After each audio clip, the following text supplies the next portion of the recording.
Yo, hey, this shit easy, nigga.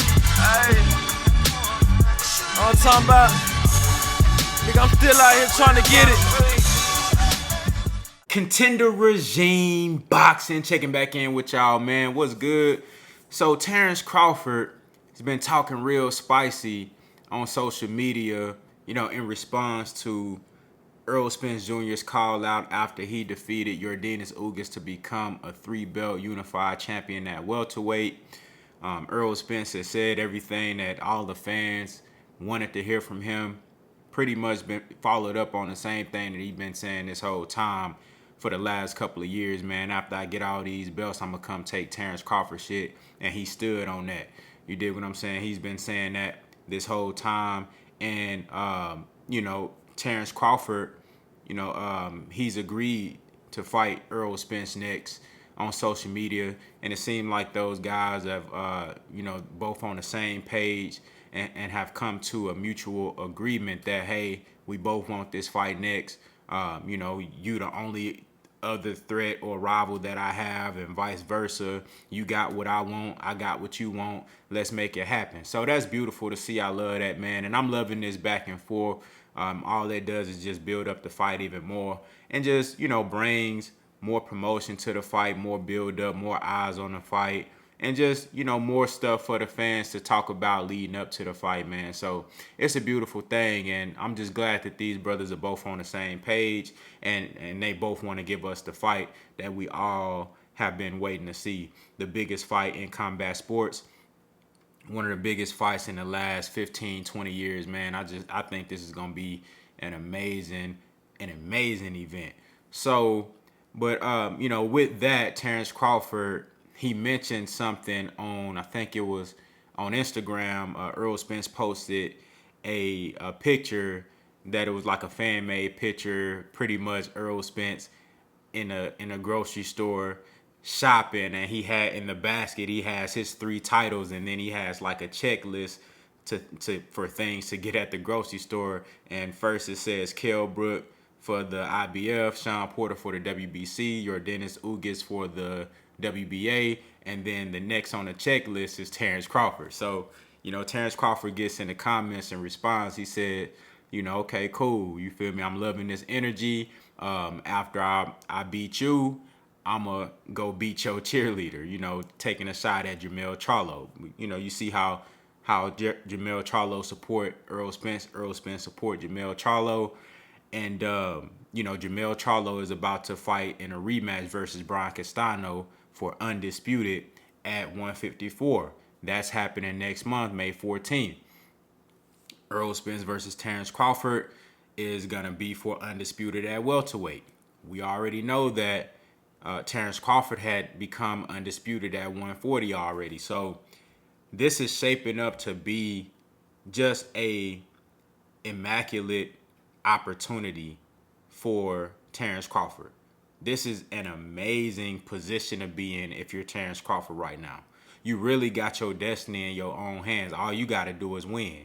And you open up so many doors for yourself, and you open up, a window for you to really make history, to do some real legendary shit. And I'm talking about some greatest of all time shit. I mean, if Terence Crawford already becoming undisputed at 140 in the 4-belt era, only one of 6 fighters to ever do that, and then you become undisputed at 147, defeating the likes of Earl Spence Jr., amazing, undefeated fighter in his prime, top 5 pound for pound. Some would argue number 1, some would argue number 2 or number 3. Huge accomplishment. Earl Spence will be a Hall of Famer when it's all said and done. And then you go up to 154 in your very next fight, and you fight and beat Jermell Charlo, who will be a Hall of Famer as well, for undisputed in a 3rd weight class, all in the 4-belt era. He would be the only fighter ever undisputed in 3 different weight classes. The only fighter that's undisputed in 2 different weight classes as a male in the 4-belt era. We know Clarissa Shields did it in women's boxing. And then of course he would be the only fighter ever undisputed in three divisions period, but then also in the 4-belt era. So this would be some legendary shit. Now, do I actually think that this will happen? You guys know my sentiments on how I think the Earl Spencer and Terence Crawford fight plays out. I like Earl Spencer in that fight a lot. We broke that down in a whole lot of different ways, and we're going to continue to break it down as the fight continues to build up. But do I think Terence Crawford is capable of doing this?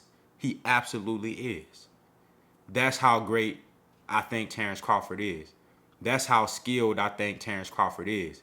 That's how much I believe in Terence Crawford's fighting ability.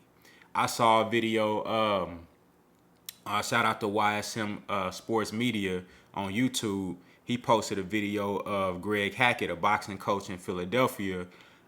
He was giving his thoughts and ideas on Earl Spencer and Yordenis Ugas' fight, and he said something about Earl Spence. He said Earl Spence know the biggest secret in boxing, about a secret that a lot of people don't know about. And he was like, most of these guys, they don't want to fight. When it come down to it, Earl Spence is willing to bite down on his mouthpiece at any moment and go blow for blow with you. He willing to go to those trenches. He willing to lay it all on the line if it got to go that way. Floyd Mayweather always said, yeah, I got all the skills, but at the end of the day, I can fucking fight. And I think Terence Crawford is the same type of way. You know what I'm saying? I think Terence Crawford is one of those guys that if it turned into a dog fight, he's willing to bite down on his mouthpiece and go blow for blow and get it out the mud. Now, it's funny that same type of mentality is what I think would be his undoing versus a guy like Errol Spence and versus a guy like Jermell Charlo as well, because I think Jermell Charlo is another one of those guys who willing to bite down on their mouthpiece and just throw them bitches. And, I'm going to knock you out or you going to knock me out. You got to have that element to your game. Yes, it's about the skills, but you have to have that next level element. When you get two guys that are both on an elite level skill-wise, sometimes it's going to come down to attrition. Sometimes it's going to come down to shit, who wanted more. Look at Marvin Hagler versus Tommy Hearns. Both of those guys was extremely skilled. But when the bell rang, they had one thing on their mind. I'm finna beat your ass. I'm going to knock you out, or you going to knock me out. We finna throw these motherfuckers. Like, that's what it's going to come down to. And you see Marvin Hagler ended up getting a stoppage, but that fight was a classic because you got two extremely skilled guys going out there and just putting it all on the line fighting. You feel me? So that's one of the things that I love about Terence Crawford, and that's why I believe in him as a fighter so much, because he has all the skills, he has all the ability, but then he also got that extra level, that dog factor, where when it come down to it, he is willing to lay it all on the line. And I think that's one of the things that have taken him this far in his career. But if Terence Crawford is able to defeat Errol Spence, become undisputed at 147, that's 2 weight classes, go right up in your next fight, and you beat Jermell Charlo for undisputed at 154, I think you got to put Terence Crawford top 5 greatest of all times.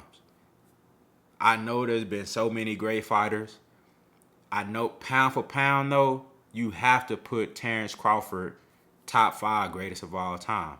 And if somebody wanted to argue, I think Floyd Mayweather, skill for skill, pound for pound, is the greatest fighter I've ever laid eyes on, honestly.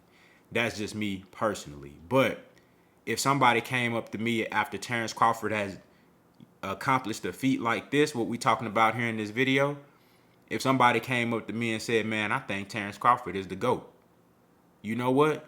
I might disagree, but you ain't gonna really get no argument out of me. That's some legendary shit right there. Undisputed in 3 weight classes, and look who you beat to get there. Errol Spence and Jermell Charlo. That's crazy. That's crazy, but this is what it's all about. This is what boxing is all about. It's about the best fighting the best. It's about being legendary. It's about being great. You feel me? And I love fighters who, of course, they want to get their money. Of course, they want to have a big name and have, you know, put on great shows and all that. But at the end of the day, you still gotta have that hunger on the inside to want to be great. You gotta have that desire to want. That's why I fuck with Devin Haney so much. You know, you can say what you want about what he lacks in power or skill or this or that, but deep down, Devin Haney believes in himself. Devin Haney believes that he's the best. He wants to prove it. He want to fight the best. He want to be undisputed. He wants to prove to everybody and to himself that I really do this shit. So no matter how much money you make as a boxer, as a star, as an entertainer, you have to have that desire to be great. You gotta love what you do, because if you don't, it ain't gonna show. I mean, if you don't, it's gonna show, and your career will reflect that in a negative way. If you don't have that, you gotta have that shit. You gotta have that shit, and I think Terence Crawford got that. That's why I believe he can do these things. But do I think it's gonna happen?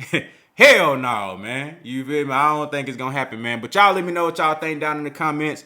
How do y'all feel about Terence Crawford saying after he beat Earl Spence, he gonna go up and beat Jermell Charlo? What do you think about him possibly becoming undisputed in 3 weight classes? And do you think he can do it, man? Y'all let me know what y'all think down in the comments. Contender regime, boxing, I'll holla at y'all boys, man.